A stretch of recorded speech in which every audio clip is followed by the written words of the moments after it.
Hello. Hello. Hello to you. Hello. Hello Hello to to you. everyone. Hello. Welcome to the Stream of Truth. I am Dr. Tassel Faith Shamebrook. And I'm Sean Kelly. And today it's a big topic, something we probably all are challenged by at times. Reduce panic and anxiety. Yeah. Fear, right? Yeah. So I think we wanted to start by talking about sort of the difference between how we see anxiety and fear, and how we see the difference of those things. Like, there's a bit of a delineation that we want to make, Yeah. I think. Mm-hmm. So maybe you can. How do you see anxiety? You had a good way of describing anxiety. Yeah. So for me, and this is from my own personal experience and then working with clients over the years in therapy, anxiety, worry, stress, I see as delineated from fear, in that when we're in anxiety, worry, or stress, we're really stuck in fear that we're not really feeling and we're not really moving through it. And it's partly because in our society, I think we've been taught that there's something wrong with feeling fear. Yeah. We may start to feel fear about a particular issue, and then it's sort of hardwired within us to push it down or rationalize it, that, oh, it's okay, things are going to be okay. And the fear just tends to linger. Mm-hmm. And then to me, it turns into this more long-term anxiety, worry, stress. Yeah, yeah, it sort of forms, probably builds. I guess it builds from like a stress to like an Yes. anxiety to then maybe a panic, almost a constant panic state Yes. at its worst, when anxiety is at its most. Yeah. So when you've sort of filled up the cup of fear Yeah. over time and not felt it, not really worked with it, it Yes. just fills up and then And then it manifests, or it develops into a lingering, more long-term, right, chronic, we could use the word chronic, yeah, anxiety. So I think one of the first practices we would recommend in reducing panic and anxiety is to be very aware of what we're feeling at all moments as much as possible. So really just this emotional intelligence aspect of ourselves. Like, what am I feeling right now? Is it fear? right, And then we really often tend to lean away from fear. Can we lean into the fear? Can we lean into whatever we are feeling?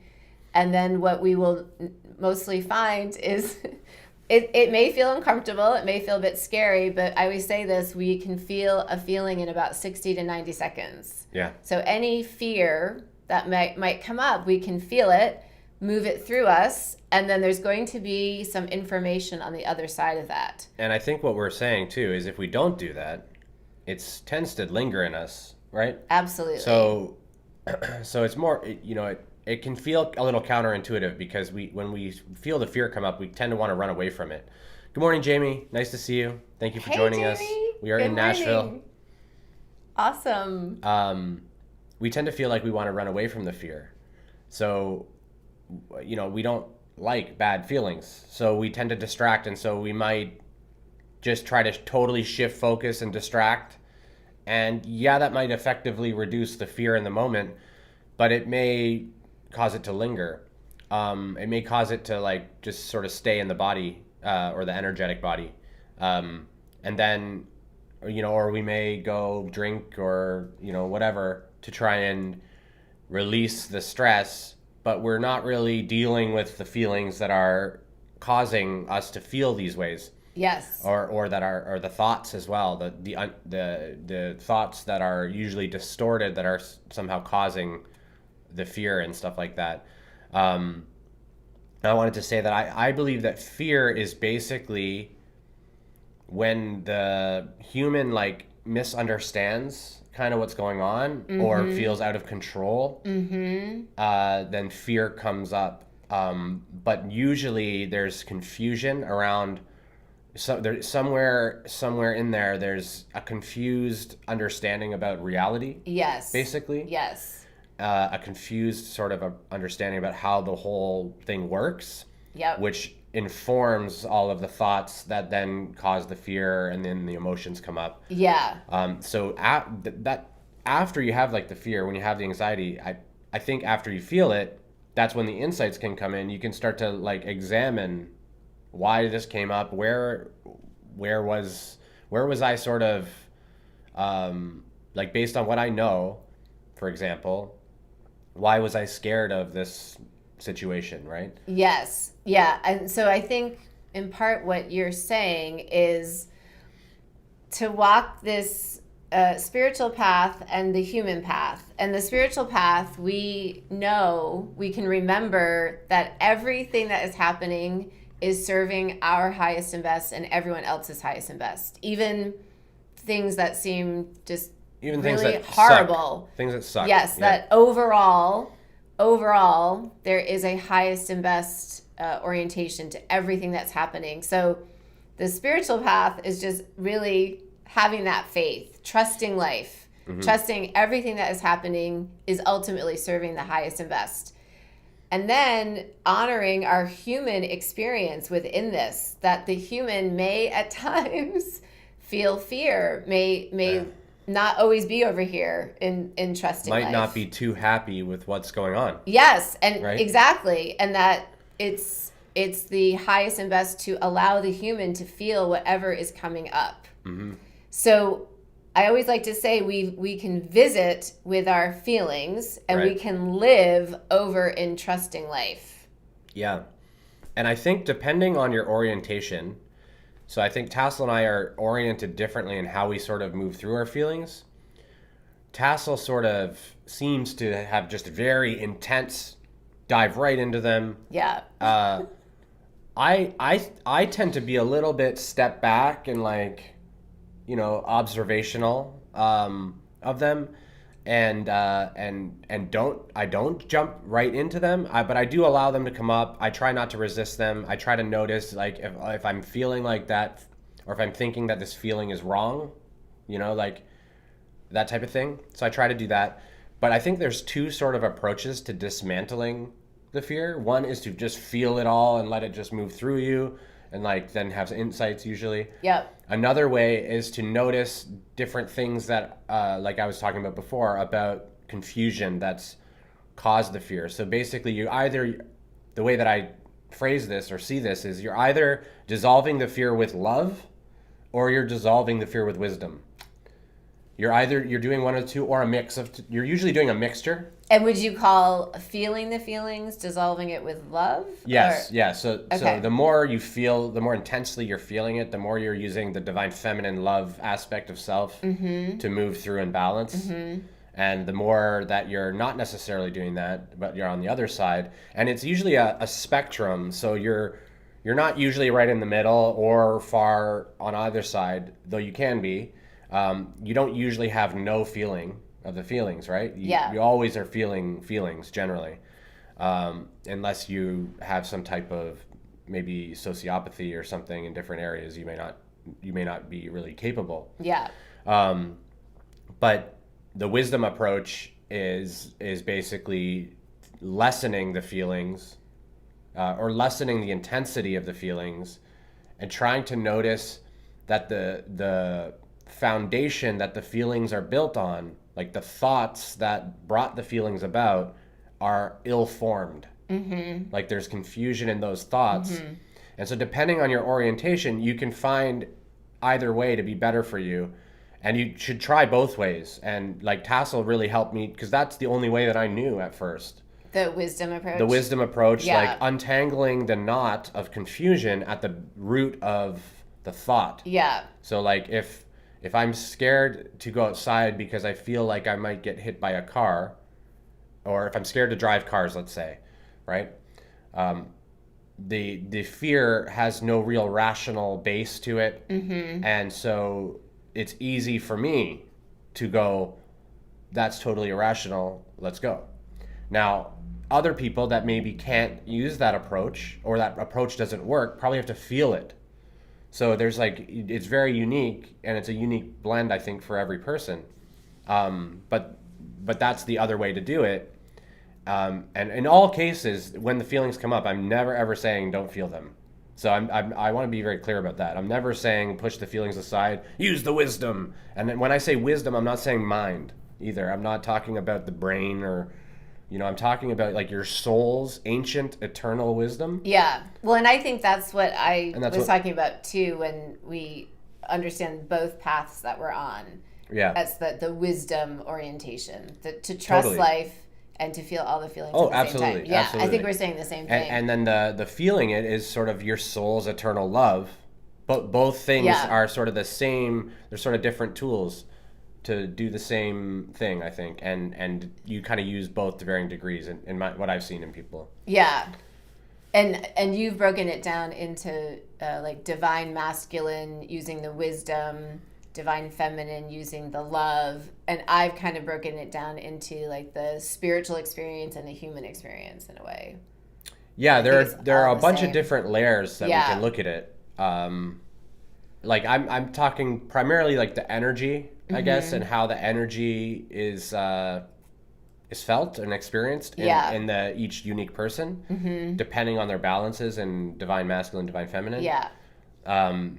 But yeah, there's also to keep in mind, there's the egoic part of us that has usually tainted our things that we're thinking. But that's part of it too, is like when we feel it all, we tend to have insights into that after. Yeah.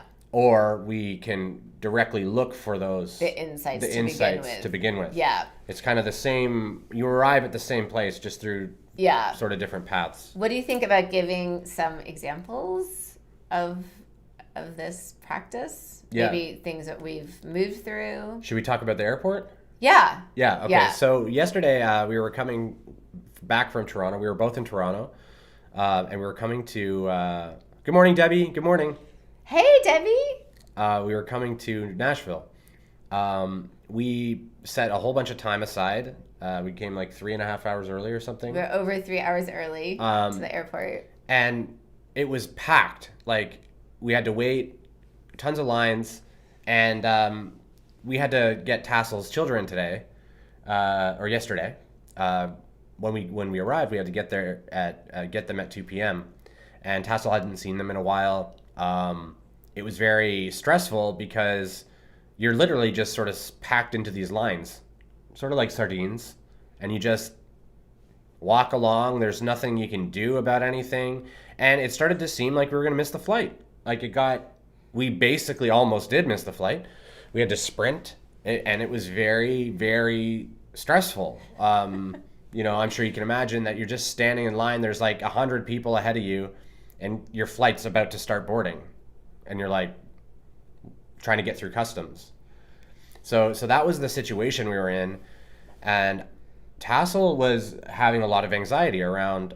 Maybe you should talk about how you were feeling. Yeah. Instead of me doing it. Yeah. So basically, we're at the airport, and there's so many people, and the lines were so long in security and customs, and it looked like we were going to miss our flight. And so I was in my thinking mind quite a bit for the beginning part of the situation. And I was like looking at my phone, looking at the time and trying to calculate, well, are we going to have enough time? And looking at how many people are in front of us and trying to talk to different officials at the airport if somehow we could move ahead. So I kept trying to fix the situation. Like think the way out of it. To think the way out of it. Yeah. Yeah. So, and it's really common for us, right? Totally. In a difficult situation or uncomfortable situation to use our thinking mind to try to fix the situation so we don't have to feel uncomfortable.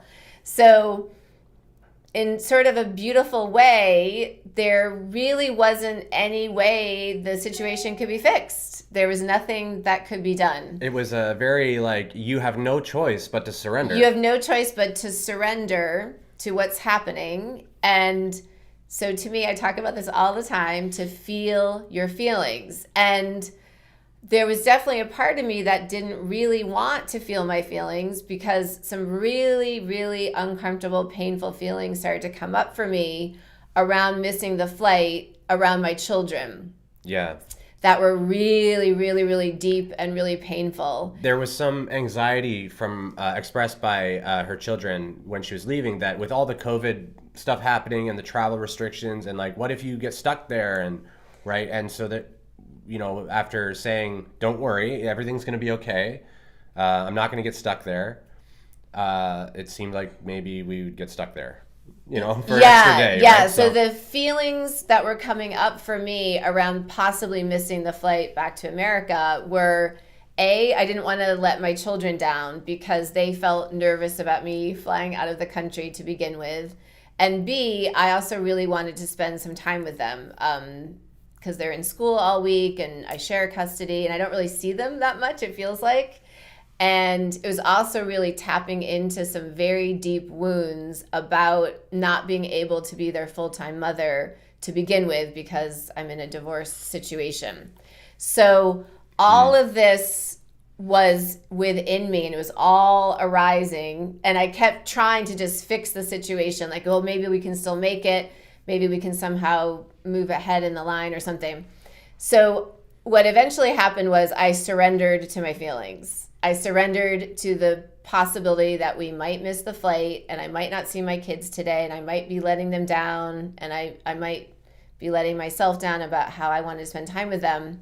And I ended up crying. You know, I had my mask on in the airport and I was just crying and I was just feeling, I might even start to cry now. I was just feeling, to me, what felt like a heartache around my children in this situation. And I just let myself feel that, and I just cried in the middle of the line. And maybe people saw me. I'm not sure. I know you saw me cry. Mm-hmm. And then it didn't take that long. I don't know, a minute or two. I was crying. Not very long, no. And then what was on the other side of those feelings was this insight. The insight was how deeply I love my children and how much they mean to me. And that I don't want to let them down. And that I want to spend enough time with them. And that was like the sort of treasure of the experience, was just to like really, I guess for me to just really see and feel like I just deeply love my children. That's the truth. And then what was interesting was kind of like right after that, I just started to feel hope again that maybe we could make the flight. And I started to say, thank you so much that we made the flight. I started to do like a manifesting sort of technique, you know, like act as if it has already happened. And so I just started to say, thank you so much that we made the flight. And I was envisioning seeing my kids when I was picking them up and them smiling. And very interestingly, the line really started to move. It started to move a lot faster. Like, it seemed like right after that. Yeah, it seemed like it was anyways. It seemed like it was slow, and then it started to pick up. It was almost like responding. It almost seemed like it was responding to like my energy. I almost felt like, like I had cleared some of the energy by feeling all my feelings, and then I was able to more easily just be in a manifesting frame of mind and like kind of be more positive. And it almost felt like me saying thank you so much. I almost felt like it was pushing everyone forward. Yeah. I almost felt like I was emanating energy. It kind of seemed like that to me watching it all. Yeah. And I was just very, very all in with my energy. Like, thank you so much. Thank you so like there was almost no way that the universe could respond except in matching what I was asking for. Yeah, and I was really interested. What I found amazing and kind of hilarious was the people that were right behind us that decided, oh, we need a wheelchair. That's how we'll get past the line. And then this lady's like, I need a wheelchair. And so then they skip the line and they get a wheelchair, but they ended up waiting longer than we did.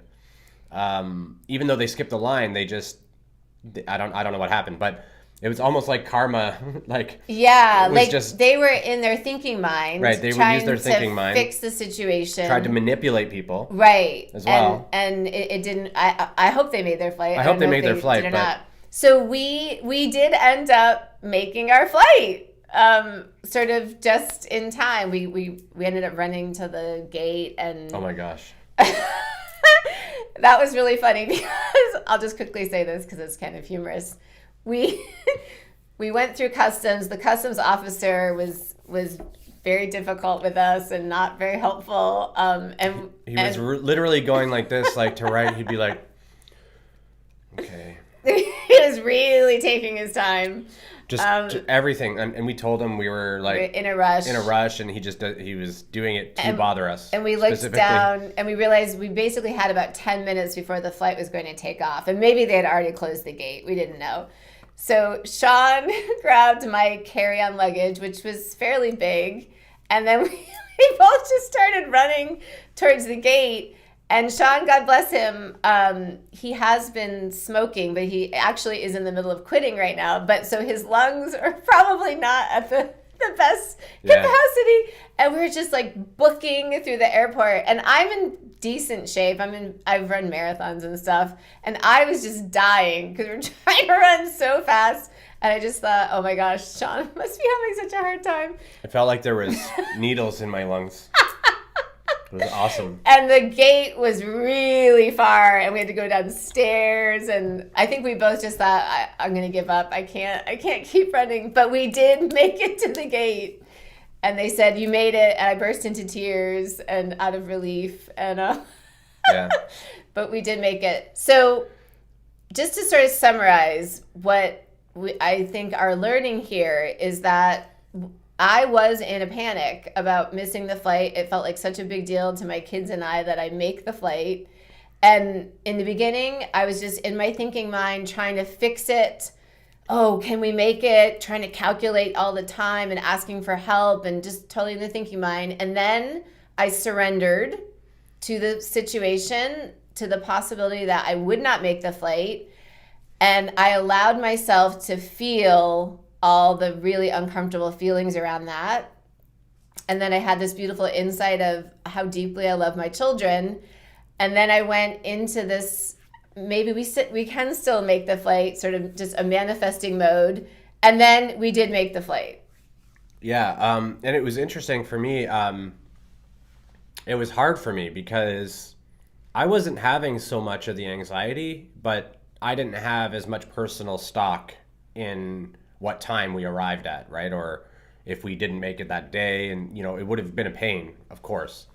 But so what I was trying to do was basically pray so that Tassel could see her kids, right? So I was trying to take a different approach a little bit on my side to try and help energize it. And I was thinking that if I did it that way, that it would be more sort of pure because it's nothing to do with me. I'm just kind of praying for her in a sort of way. So I was doing that as well. And it was hard because there's nothing I can do about like when you're upset and like, not that you weren't very upset, like unconsolable or, I wasn't really crazy or anything, but it was still difficult me knowing how sort of upset you were and not really being able to do anything about it. There's nothing I can do. We can't talk to anybody. I can't, save the day in any way. So I have to just sit there and, and be with that, that feeling for me of like, not being able to do anything, not being able to fix, not being able to control. So it gave me a little bit of anxiety as well. Plus, I want to say as well, the whole room is feeling that, right? Like the whole room. Concerned. So you just have an anxious, panicky, scared bubble of stress in that room, just like flowing all over the place. It's like a thick fog of fear, basically, in that entire place, more or less. You didn't see a lot of people in any good spirits. Yeah. There wasn't a lot of smiling. Everyone was in a lot of anxiety. Lots of, impatient, anxious, angry people, basically.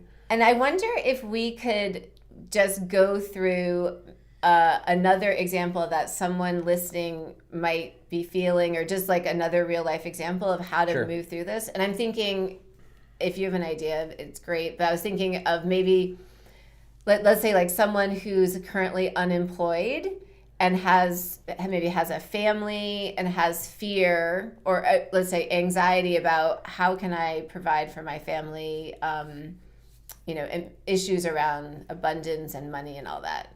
Okay. Does that sound like a good example? Sure. So, abundance, like so I think those ones are like, so basically you're thinking like if they're just worried that they're not going to be able to. Yeah, like take care of their family. Right. Yeah. So I'm thinking that probably the best thing for that type of situation would be to feel into all the sort of like what would happen if scenarios, like actually look at the scenarios that are so terrifying. Like, Okay, so this would be first, you're talking about the wisdom approach, like. yeah, so part of the way that I like to do it is, yeah, the wisdom approach, which is starting to look at what is so terrifying. Like, Yeah. is it terrifying if you're not able to make a certain amount of money, and maybe you can't afford the size of home you want, or it depends on the scenario. It's very contextual, but is it really as bad as the mind is making it? Mm-hmm. Is it really as bad as the mind is making it, or is it just very, very uncomfortable? Usually what we realize is that, especially when it comes to our loved ones, and it's more, our most important thing is that we're together and we are healthy. And so if we're together and we're healthy, we're okay, right? And we can move through it together. And so starting to come back to that is probably like, it's all born, that type of anxiety is usually born from a fear of like, I'm not good enough, I can't do it, or there's not enough for me out there, that type of stuff. So to move through the fear in that moment, like you can, I think, look at those things, but you have to correct the initial beliefs around the self that's causing the distorted beliefs to create fear. Yeah. You know what I mean? That would be my approach, would be to Yeah. to realize, oh, the reason I don't feel like or the reason I'm so worried about not being abundant is because I grew up poor, and I didn't see adults being able to really make money, and I'm not sure that I know how to do that.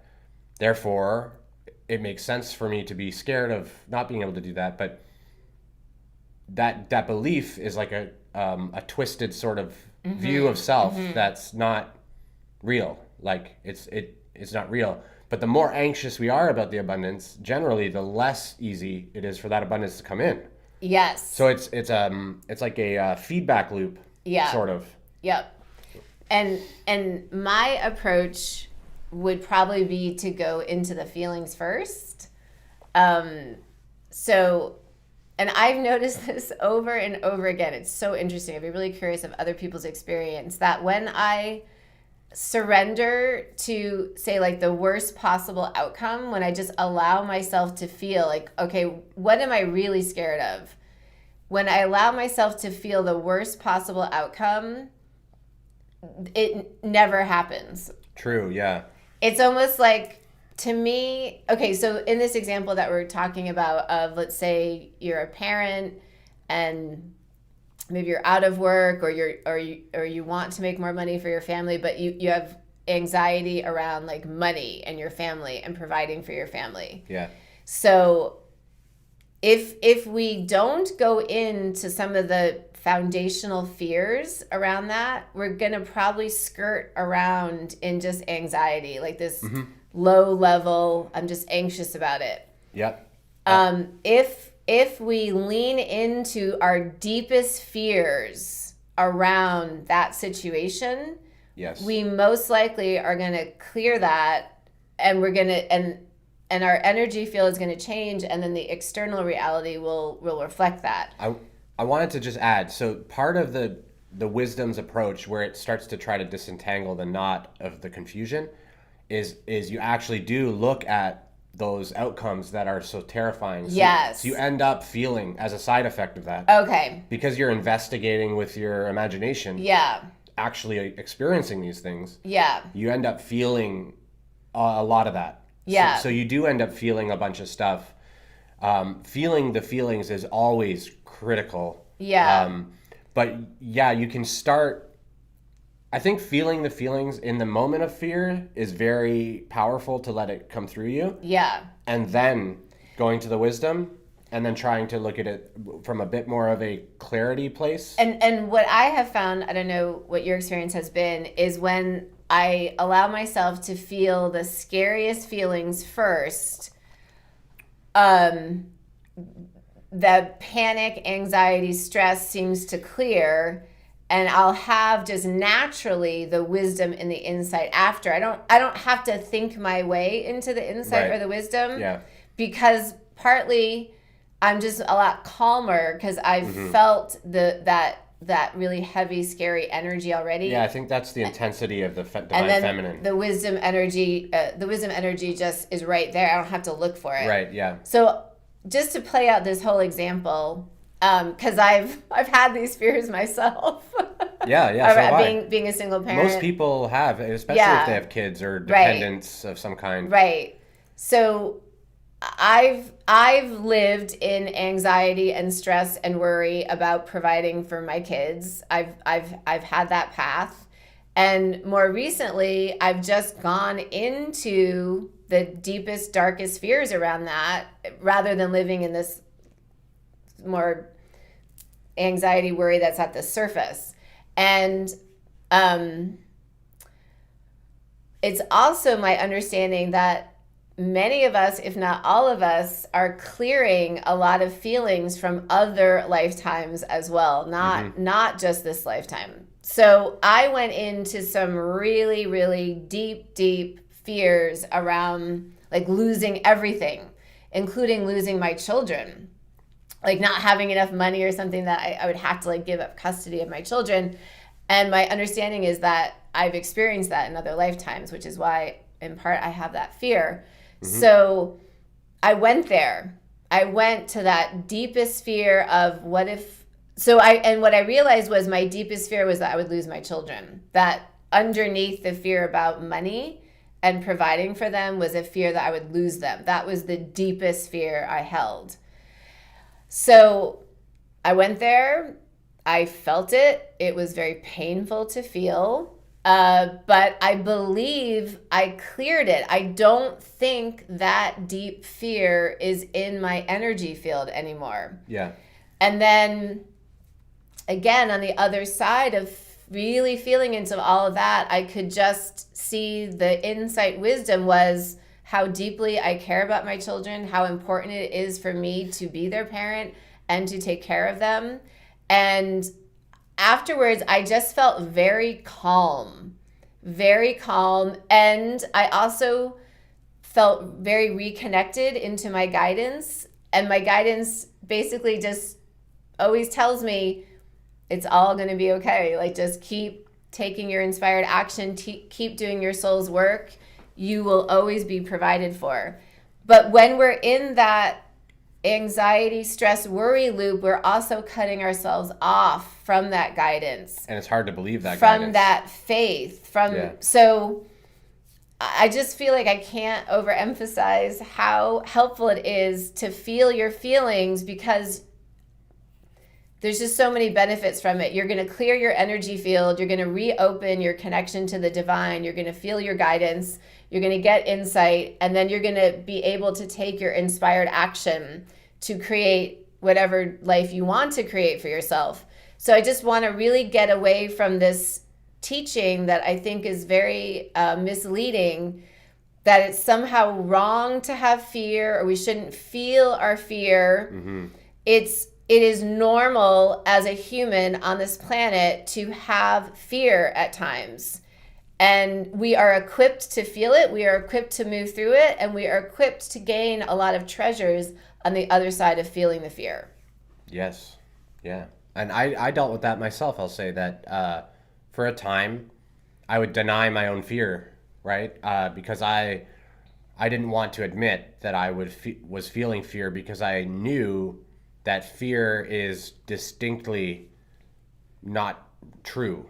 Like it's something not isn't true with fear. Right. I know that very deeply. So when I would feel fear, I would judge myself and I would say, I'm not able to be this or be this way, be in this fear state. I'm not able to do that, or I shouldn't do that because I'm entertaining a confused thought. And I think that approach was helping me for a time. But eventually, like, if you just sort of explain it away like that, it doesn't clear it. Like the fear doesn't clear. Yeah. You do sort of resolve it in the moment. And if you do that over and over and over and over again, it slowly whittles away because you keep feeling a little bit of it and then you let it go and then you feel a little bit more of it and you let it go. So it does work, but feeling it in full and accepting and being okay with how I feel, like, yeah, I feel fear right now. It doesn't mean I'm stupid or I'm, whatever, confused and all these things. Like that's sort of where I was going with that in my own experience, was that I was denying these feelings and rejecting them, saying, no, I don't feel that way. Unity, love, perfection, right? And like lying to myself. I think so much of what we talk about really in almost every stream is self-trust and like trusting yourself and trusting life, and that anything that is currently arising within me, that I can trust. I can just trust it. It's okay. Like there's nothing wrong. There's nothing I need to suppress. There's nothing I need to run away from or rationalize myself out of. That whatever is happening inside of me, I can honor it, feel it, trust it, and it's going to lead me to the next place that's going to bring me forward in my beautiful life. Yeah, like yesterday I was so stressed out trying to quit smoking. Okay. And like, so I was feeling it. I was not, I think I did try to skirt it once. I think I said to you, I think I just need to get cigarettes. And you're like, no, you could do it. And I was like, so mad at you for like 30 seconds, not even. Oh, yeah. I was like, right? Just had a little temper tantrum inside of myself. And then I'm like, she's just wanting me to live. Right? She's wanting me to live longer. Yeah. And anyways, so that I sort of started to laugh at myself a little bit, that I like tried to take it out on you. I didn't say anything, I don't think, but I don't even know if I told you about it, but that sort of happened. But I realized that I was trying to avoid the uncomfortable feeling.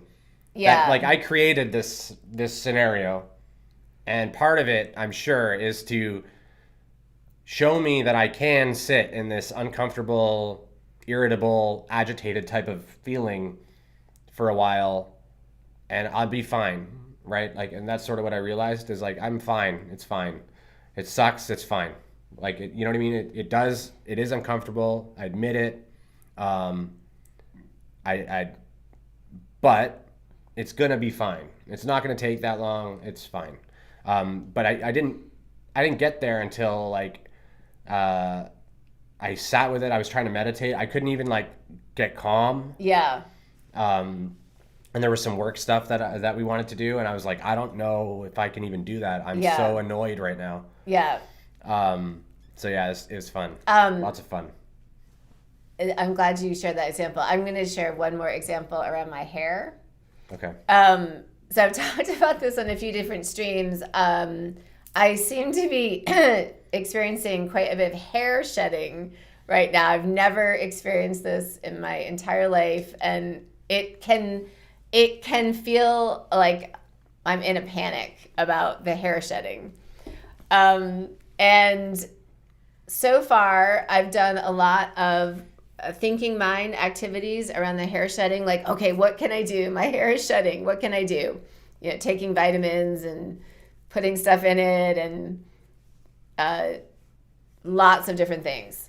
And this morning, I took a shower, I washed my hair, and there was quite a bit of hair shedding. And I surrendered to what was happening. I didn't immediately just go into, oh, I'll fix this, it'll be okay. I just really felt what was there to feel.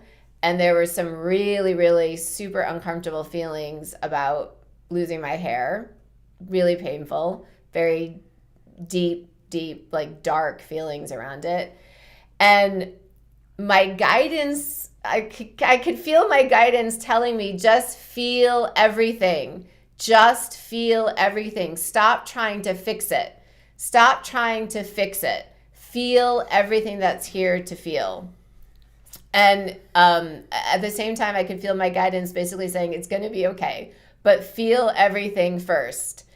And I even have a sense that maybe I'm feeling stuff from other lifetimes around like losing my hair, being scalped, or being a witch and all that type of stuff. So again, it feels like the path to move out of difficult situations and to move out of our anxiety, worry, and stress is just, it's such common sense, really. It's just like, oh, what's happening inside of me right now? And allow yourself to experience that. Yeah. And it's interesting because M. Reed said, I feel you on the hair. Once I had to shave my head and it was super long in order to heal physically. Oh, it was the hardest thing I've ever done. Oh, wow. Thank you so much for sharing that. Basically the same, going through a similar thing and then having to just do something like shave your head. That's a big step. I would flip out if I had to shave my head. And, I think it's also like along with like things on our physical body, our thinking mind can maybe beat us up a bit and say, oh, it shouldn't be such a big deal. Like, it's just your hair, or it's just this or that. And to like honor that for whatever reason, it feels very painful. It feels very heartbreaking sometimes when we have these experiences, like not to dishonor what we're feeling, just to honor the pain of whatever we're feeling. Totally. Yeah. I think too that a lot of this stuff does bring up old feelings from other lives, I think.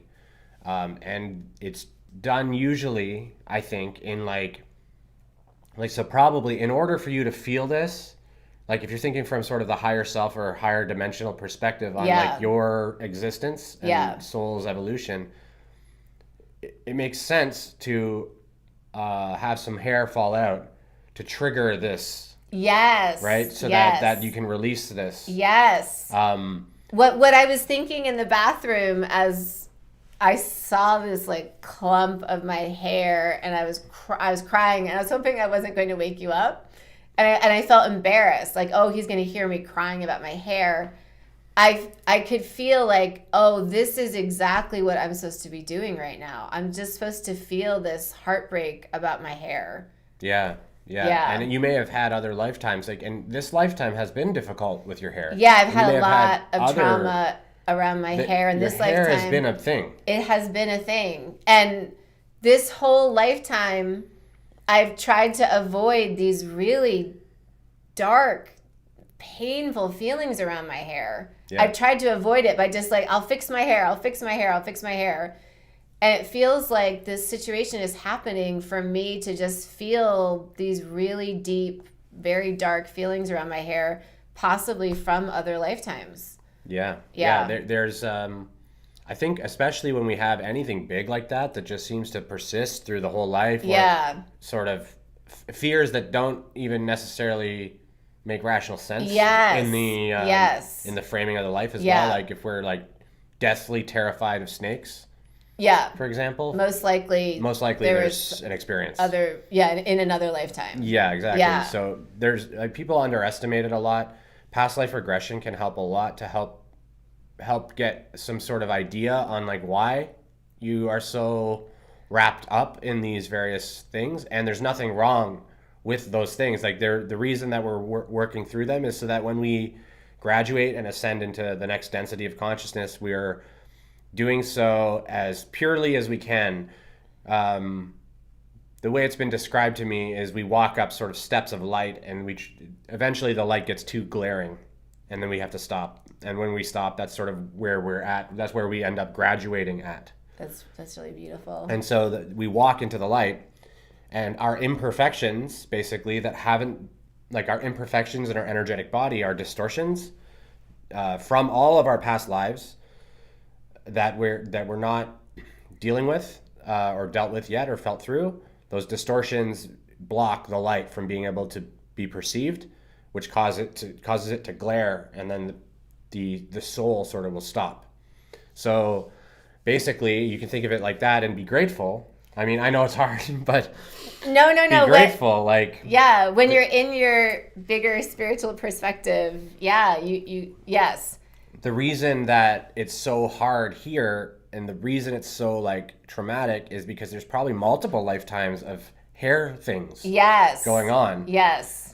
You've probably lived hundreds of lives. Yep. And there's multiple things that have been bottled up in the soul or in the energetic body. Yes. That are now needing to come out. And so the higher self will sort of coordinate these types of things, and it can be very frustrating, and you can get resentful, be like, why is God doing this to me? Yeah, and that type of thing. And you can feel like, why is nothing working, that I'm trying to fix it? Exactly, yeah. Because it's not working, because there's something to feel. Yes, yes, that's a good point, yes. And I don't know for other people listening, but I know talking to other people and clients and everything, it feels like a lot of this is getting ramped up as we come closer to the new earth and our whole ascension process. So it feels like things are kind of ramped up in a way, in our triggers and our catalysts, so that we can clear, as you said, energy from this lifetime and other lifetimes. Mm-hmm. So it may feel like an intense time period these days, as a lot of catalysts are coming in order to bring up these shadow fears, these shadow wounds. And especially souls that have done this before. Mm-hmm. They know what's happening. Mm-hmm. So that when they haven't graduated beyond third density yet, they're not aware necessarily of what they're totally doing. Yeah. But once they've graduated, they see that process, the soul, like the eternal soul, right? And then becomes aware that, I can actually use the third density experience, which is 100 times more catalytic. Yeah. And I can clear so much stuff. Yeah. If I'm, and sometimes they can be a little foolhardy, little brave, but innocently foolish. Yeah, I'm going to take care of so much in this I'm going to do so good. And then they forget, not almost forget, but it's harder for them to sometimes perceive, and when they're planning at pre-incarnative stages, just how challenging it can be for the human aspect of self. Yes. That's in that environment and going through this stuff. Yeah. So Ka has said that it's 100 times more catalytic in third density than fourth. Yeah. So every little thing just matters so much more to the human. Yeah. And so the soul can lose that perspective a little bit too. Yeah. So when the planning's happening and the lessons are being planned for, they're like, that'll be an easy one. Right. And then they're like, she doesn't like that. Right. Oh. Right. So I think probably, there's just so many learnings here, but number one, just always being able to zoom out a bit to that I'm an eternal soul. Everything that I'm currently experiencing in this incarnation or any incarnation is ultimately designed by me for my highest and best. So just kind of living in that orientation. Try to trust your path. Whatever is happening is your path, is what you've laid out. Thank you for saying that. So we kind of skipped divine perfection. So anytime we're anxious, scared, whatever, we have to feel it, of course. But it also really helps me anyway to remember, I chose this for a reason, and though I cannot fathom the reason, I have to trust myself. Yes. I picked it already. Yes. It's not some other being that's dictating to me my life. I chose it. I am God. God I'm is responsible. me. I chose it. I planned this out. This thing that's when I broke my tooth the other day. Yeah. This thing that's happening to me. I picked it, like, and a lot of feelings came up. I was surprised a little bit. Lots of feelings came up when I broke my tooth, especially because it's like kind of right here. It's fairly visible. It could be visible if I smile, stuff like that. And so now I'll just never smile again. And so I you can wonder, like, why does all this shit happen? Yeah. Right? Like, you can get really frustrated. Yeah. But the interesting thing is, like, you'll I don't know about you, but I'm pretty sure you've had the same experience. You always look back and go, I get it. Yes. I had to learn this or see this or feel this. Yes. Or I get it, and I feel better now. Yeah. And it was for the best. Even though it sucked, it was for the best. Like, and then you get to a point where you don't even really see that it sucked as much. Exactly. You, like, kind of forget about it. Exactly. Right? Yes. Yeah, I think when we look back at all the really brutal challenges in our lives, we can see the expansion that we went through. So always holding that meta perspective that everything that's happening is serving us ultimately. And then also just really honoring what our human is experiencing at the same time and having the courage to go into the pain and the fear or whatever is happening. Mm-hmm. That's how we will move through it. And that's how ultimately the external situation will shift. When we stay in this more superficial skirting around the feelings, that's anxiety, worry, or stress, the external situation is not going to change. Right. Because we haven't felt what's needed to be felt yet. So there's nothing more efficacious to change your external reality than to feel the deepest feeling that there is there. And I'd like to say too, sometimes it's helped me to try to guess at the lesson. Mm-hmm. Like, why would this be happening? If I literally pretend I'm the higher self. Yep. If I wanted to teach this silly, immature human a lesson. Yeah. Because that's sort of what we are. We're like children, more or less. We're like children that are just loved and cherished, and sometimes they're silly. They don't know what's going on. They don't understand the world they're in, right? That they're. Well, we can be disconnected. We're just sometimes disconnected from what's really happening. That's what I mean. Like, so it's a lot. The veil. The veil causes. Yeah. It's built. It's designed to be that way. Because we have to. It's not the fault of the human. Yeah. It's just the developmental phase that we're in as entities. Yeah. So I like to, though, pretend that and go back to the higher self. It's much like being a father. It's much like that. Mm-hmm, you're observing your child, which, in the higher self, it's literally you. So it's a even closer relationship. Yep. But, why would we do this? Right. Why would I be having this particular situation? What type of feelings am I having? Yep. And what is it maybe inviting me to accept about myself or surrender and let go of? Mm-hmm. Or expand in some way. Usually it's expand, surrender, let go. Yep. Love. Yeah. These are the lessons, basically. Yeah. And it's always going to be something like that. And so I like it because if I can guess at what I'm meant to learn, I can maybe circumvent some of the feelings. No, I'm just kidding. I'm just joking.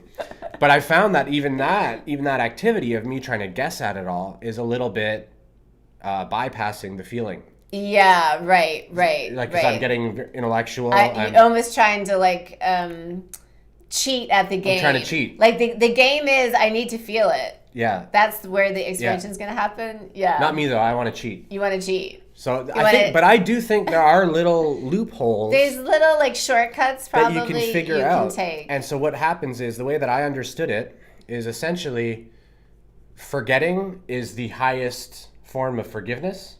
Mm-hmm. So literally forgetting that anything bad even happened. It means that you've so forgiven it. Yeah. You don't even recall. Right. Really. It's like it hadn't happened. It's basically as if it hadn't happened. And so the same thing can happen with any type of acceptance, surrender, letting go, or offering of love. Yep. It becomes so innate Yeah. that it doesn't matter. So Yeah. I think we get to a place where we can sort of realize the lesson as the feelings are coming up and then go, oh, I get it. And then the feelings sort of will just dissipate. Yeah. It can be helpful. I caution against Yeah. it because I have noticed that I've used this tactic to sort of avoid what I'm feeling in the moment. Yeah. So you have to balance it. You have to be careful. I'm not suggesting people try to avoid their feelings. I'm saying that sometimes I've noticed that I think I do this a little bit. Yeah. Where like I get more like I step out of the human. It kind of feels nice. Yeah. Step out of what I'm experiencing Yeah. a bit. Observe it from a different perspective. But it helps me a lot to do that. So I advocate for doing that if you like it. But I do caution also that whenever you're stepping out of it, you're sort of avoiding a little bit. Yeah. So probably all of us can find the right balance of moving through these situations. I'm an avoidant type person. I avoid difficult things. I tend to avoid difficult stuff that makes me uncomfortable and whatever. I tend to just avoid it because it seems easier to just not engage. And with people, whatever it is. So if you have that tendency, that's probably a tendency you want to work on correcting a bit. Maybe move over into the feeling side a little bit. It doesn't mean anything's wrong with you, but, you know, it may be more healthy to avoid less. Yeah. Right? So it's very unique and contextual. I think another somewhat comforting or exciting point here is that anything you currently have fear around means there's a great opportunity to move to a different location around it. It means there's something that you can work with. It means there's something that you can get to a higher level with.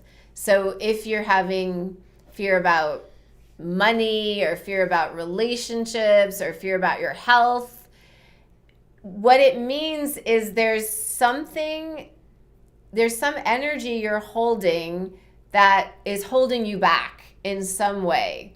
And if you can go into the feeling and some of the deeper stuff that's underneath everything, it's going to be a portal. So anything that we're uncomfortable about, we can also get excited about because it means there's an opportunity. Fear, discomfort is a potential portal for us to move into a different relationship with that topic. So if we feel it and if we, pay attention to it, accept it and surrender to the feelings that are coming, we're going to come out the other side lighter, like less burdened. Exactly. And so it's always a good thing. Exactly. So just like a real life example is I have struggled with my hair my whole life, and it seems like in other lifetimes too. And it's coming to a head, like I'm having what feels like a hair crisis. And like so many things are coming up. But what I can feel my guidance is saying, this is a portal. If you will finally surrender to some of your deepest fears and feel everything, there's gonna be an external shift. Mm-hmm. Absolutely. Yeah. I think that's a pretty good place to end. I think that went pretty well. If you guys like the video or have any questions, put them in the comments below. We read all the comments. We've read all the chat. Sorry that we weren't able to respond to everything, but we do read all the chat. Really appreciate you guys chatting and talking. So grateful for you being here. Yeah, absolutely. We also, I guess we should announce it. We have a Patreon below that you can join, and we do courses. We just did our first one on Friday. And it went really well, I thought. Yes. So that'll be going live on Patreon as well for people who missed it. So we're gonna have if you're on a Patreon, you'll have access to a free course every month. It's not free because you have to pay to be a patron, but it basically gives you access to that, and then we're gonna keep adding to that library. So every month there'll be a new course. Yeah, so and you can join Patreon for as low as $5 a month. It's hopefully accessible to as many people as possible. And so I just want to end by saying feel your feelings. Feel your feelings. You will always move forward. It will always be a portal to feel your feelings, and you will not be stuck. It's always going to be anxiety, worry, or stress. There's always going to be a little bit of fear and stuff and imbalance and uncomfortable stuff that pops up. from time to time, and it's for the best. And trying to trust that I don't maybe understand why, but this is for the best. Just know that. That's I think the basis of faith. Yep. Yeah. Yep. Awesome. So much love to everybody. Just you're all awesome just for being here and being on this adventure. So much love. Bye.